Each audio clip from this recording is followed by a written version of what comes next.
کہتے رہے کہ میں تیری جھوٹی نبوت کا کبھی بھی قرار نہیں کر سکتا، ٹکڑے ٹکڑے ہو گئے لیکن حضور کی ختم نبوت کی حفاظت فرمائی۔ یہ پہلے شہید ہیں ختم نبوت کے جن کو دردناک طریقے سے شہید کیا گیا۔ حضرت عبداللہ بن مخرمہ رضی اللہ تعالی عنہ، یہ بھی جنگ یمامہ کے شہید ہیں، ختم نبوت پہ اپنی جان وارنے والے۔ اللہ اکبر۔ انہوں نے اللہ سے یہ عرض کی تھی کہ مالک اتنی دیر تک مجھے شہادت نہ دینا جب تک میرے جوڑ پہ زخم نہ آ جائے، اس راستے میں لڑتے ہوئے ہر جوڑ پہ جب تک زخم نہ آئے مجھے شہادت نہ دینا۔ پھر ان کا پورا جسم اور جسم کا ہر جوڑ زخموں سے چور ہو گیا۔ حضرت عبداللہ ابن عمر رضی اللہ تعالیٰ عنہ فرماتے ہیں کہ میں نے دیکھا کہ حضرت عبداللہ بن مخرمہ جو ہے وہ پڑے ہوئے، تو انہوں نے کہا کہ روزہ داروں نے روزے کھول لیے؟ میں نے کہا ہاں کھولی ہے۔ تو کہنے لگے میرے لیے بھی کچھ لے کر آؤ۔ چونکہ روزے سے تھے، پورا جسم زخمی ہے، جوڑ پہ زخم ہے۔ کہا کہ روزے داروں نے روزے کھول لیے تو میرے لیے بھی کچھ لے کے آؤ۔ کہتے میں ایک کنویں میں گیا اور ڈول پانی کا نکالا، جب میں لے کر پہنچا تو حوریں انہیں جام جنت پلا چکی تھی اور وہ مال کے حقیقی سے جا ملے تھے۔ اس راستے کے اندر لوگوں نے کسی قربانی سے گریز نہیں کیا ہے۔ حضرت خالد بن ولید نے تابڑ توڑ حملے کیے لیکن کام بن نہیں رہا تھا، چونکہ وہ 30,000 کا لشکر لے کے مسلمانوں کے مقابلے میں تھا اور وہ بڑے جگرے کے ساتھ لڑ رہے تھے۔ تو پھر حضرت سیدنا صدیق اکبر رضی اللہ تعالیٰ عنہ کو لکھا تو آپ نے فرمایا کہ تم اپنا شعار یا محمدہ ہو کرو تو تمہیں فتح ہوگا۔ البدایہ والنہایہ کے لفظ کہ پھر مسلمان اس دن جب نعرہ مارتے تھے تو یہ نعرہ مارتے تھے یا محمدہ ہو۔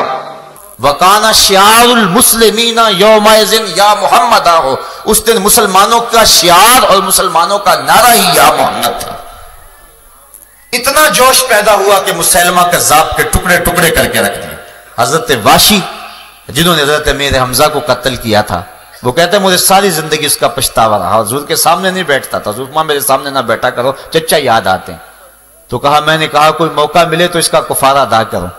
تو کہا کہ میں نے وہ برچھی لے کر کے وہ جو حربہ تھا جس سے حضرت امیر حمزہ کو شہید کیا تھا، میں نے اس کے کفارے میں اس کو تاک کر کے اس کے پیٹ میں مارا اور اس کے پیٹ سے وہ برچھی وہ حربہ گزر گیا، اور اس طرح انہوں نے جو ہے وہ مسیلمہ کذاب کو قتل کرنے کی سعادت حاصل کر لی۔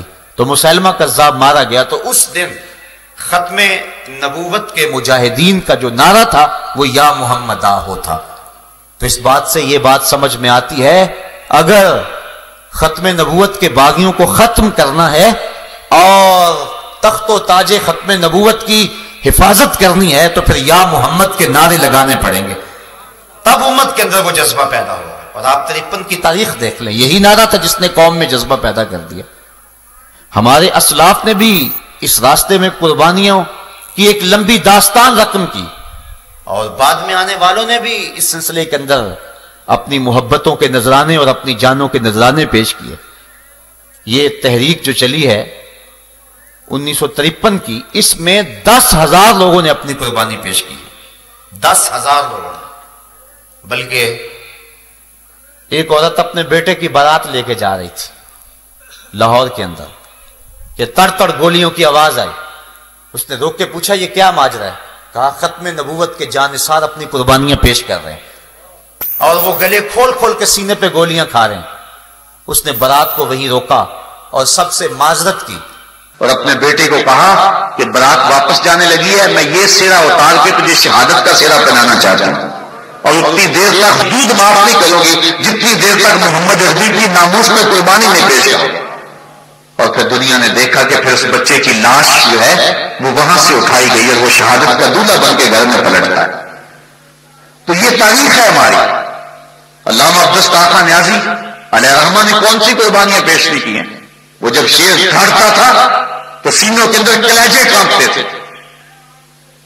جب نواب آف کالا باغ نے اس راستے کو روکنا چاہا، علامہ نیازی کو لالچ بھی دیے، دھمکیاں بھی دی، تو مسجد وزیر خان کے اندر آپ نے خطاب کرتے ہوئے کہا تھا او نواب آف کالا باغ، تیری لمبی لمبی مونچھوں سے بغاوت تو ہو سکتی ہے، محمد عربی کی کالی کالی زلفوں سے بغاوت نہیں ہو سکتی ہے. اور وہ تاریخ کی داستان رقم کی کہ رہنے والوں کے لیے مثال بن گئی. تو اس طرح منکرین ختم نبوت کی سرکوبی ہر دور میں ہوتی رہی. سجا نامی ایک عورت نے اعلان نبوت کیا، بعد میں وہ طائب ہو گئی. مختار ثقفی نے اعلان نبوت کیا، حضرت عبداللہ ابن زبیر نے سن 67 کے اندر اس کا سر اتارا.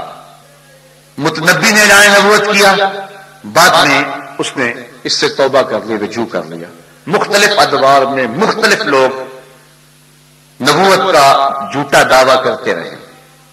اللہ کے محبوب علیہ السلام نے ارشاد فرمایا سیکون فی امتی کذابون ثلاثون کلہم یزعم انہ نبی وانا خاتم النبیین ولا نبی بعدی. فرمایا میری امت میں 30 دجال ہوں گے اور سارے یہ کہیں گے، گمان کریں گے کہ میں نبی ہوں. فرمایا میں آخری نبی ہوں، میرے بعد کوئی نبی نہیں ہے. ان 30 دجالوں میں ایک دجال مرزا قادیانی ہے جس نے جھوٹی نبوت کا ڈھونگ رچایا اور امت کو سخت مضطرب کیا. اس صدی کا سب سے بڑا فتنہ مرزا قادیانی کا فتنہ ہے. اس کے باپ دادا انگریزوں کے وفادار تھے اور امت کو ٹکڑے ٹکڑے کرنے کے لیے، جسد امت پہ چرکے لگانے کے لیے اور زخم کرنے کے لیے جھوٹی نبوت کا ڈھونگ رچایا گیا. ہم تاریخ پڑھتے ہیں تو 3 لوگوں سے انٹرویو لیا گیا لیکن یہ کامیاب ٹھہرا. پھر پہلے جو کہتا تھا اے مسلمانوں کی ذریت کہلانے والوں، دشمن قرآن نہ بنو اور خاتم النبیین کے بعد سلسلہ نبوت جاری نہ کرو، وہ خود قادیان کا رسول بن بیٹھا. اور اس نے قادیان کو مکہ اور مدینہ کی طرح کی بستی قرار دے دیا اور اپنی بیویوں کو معاذ اللہ ام المومنین قرار دے دیا اور اپنی ناپاک اولاد کو سادات قرار دیا اور اپنی بیٹیوں کو سیدہ فاطمہ الزہرا کے مثل قرار دیا اور معاذ اللہ اپنے پلیت ماننے والوں کو اس نے جو ہے وہ اصحاب قرار دیا اور اپنے ناپاک خلفاء کو خلفائے راشدین قرار دیا. اس طرح اس نے امت کے اندر فتنے بپا کیے اور ناپاک بستیوں کو مکہ اور مدینے کے برابر قرار دیا.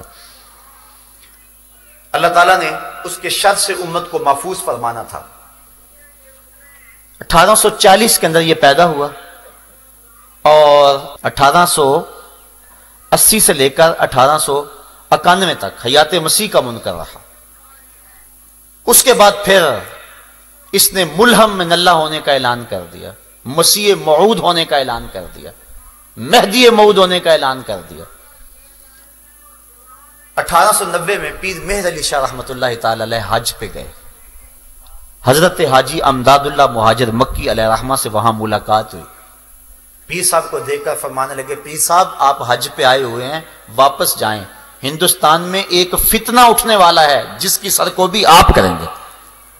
اور حضرت پیر صاحب فرماتے ہیں میں سویا خواب میں حضور کی زیارت نصیب ہوئی اور آقا کریم علیہ السلام نے فرمایا کہ تعویلات فاسدہ کے مقراض سے قادیان کا دجال میری حدیثوں کے ٹکڑے کر رہا ہے اور تم یہاں بیٹھے ہوئے.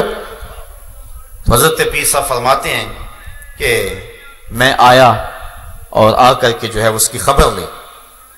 اعلی حضرت امام اہل محبت نے سب سے پہلے مرزا قادیانی کے حفوات پر کفر کا فتویٰ دیا اور 5 رسائل لکھے اور پیر صاحب نے شمس الہدایہ کے نام سے ایک کتاب لکھی. پھر مرزا قادیانی نے اس کے جواب کے اندر شمس بازرہ کے نام سے اپنے ایک مرید اور خلیفے سے کتاب لکھوائی. پیر صاحب نے اس کے مقابلے میں پھر سیف چشتیائی لکھی. آج تک اس کے کئی ایڈیشن چھپ چکے ہیں. مرزائیوں کو آج تک اس کتاب کے جواب دینے کی ہمت